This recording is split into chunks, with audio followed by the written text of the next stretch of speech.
Xavier Torres is a former juvenile offender from Dona Ana County. He says he started down the wrong path after his parents divorced. Early on in my adolescence and my teenage years, I was rebellious, out of control, just a miss, just looking for more excitement, more thrill. So I was taking more risks in my life, drinking, drugs, relationships, just trying to look for something to feel this pain, this brokenness. Torres says his risks kept getting more daring until he and his friends were inspired by the Columbine shooting. We dressed in black ski mask, black sweater, black everything. We even had gloves, and I had a pipe. My friend had a bat, and my other friend had a tire iron. So we went into our school to beat up another student because about 2 weeks prior, his gang jumped our friend. So we retaliated, we're gonna get back, but we wanna do it even bigger. We wanna make a statement. So we went into our school. We were told where he would be, and he wasn't in class. Torres was caught and sent to the Juvenile Detention Center, where he says he found religion and decided to change his life.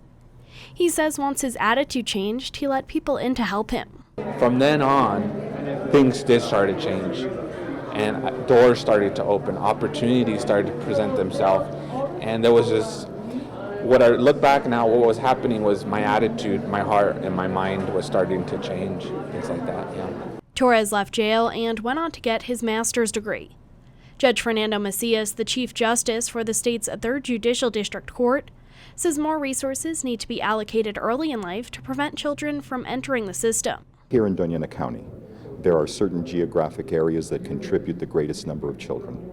And it's really a question of mobilizing the school district, our local governments, the Children, Youth and Families Department, law enforcement, to be really trying to service all of those children in that geographic area, trying to work with them, helping raise them. Many are in single-parent homes. Many of them are being raised by grandparents. We know the danger signs. We should be responding to them much earlier than when they're already coming into the juvenile justice system. Macias says they also need to work on strengthening the school system. As early as coming into kindergarten, we know what children already are at the greatest risk of entering the juvenile justice system. So it's really a question of systemically ensuring that by the 3rd grade, not that they can read, but that they are absolutely on track with the level of education that they're receiving. I think, to me, the lack of progress in the educational system is one of the greatest contributing factors to juvenile delinquency. Jeremy Baldiaz is a psychologist with the Las Cruces Public Schools, working mostly at the Crossroads Alternative School for students facing long-term suspension. Baldiaz says students he sees usually have a hard past. There's a lot of trauma that has been involved in their life.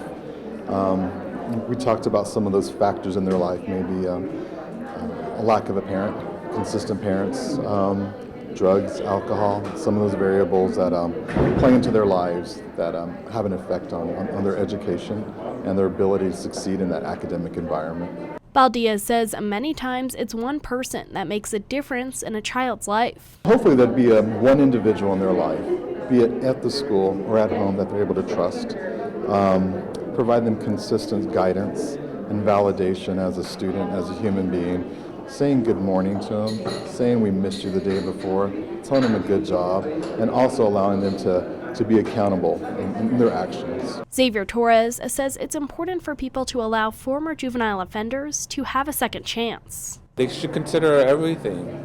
Yes, they consider the past and all the offenses, but they consider the present and the future, what accomplishments, breakthroughs, certificates, graduations, and diploma, you consider all that as well when you're making that decision. For KRWG, I'm Samantha Sonner.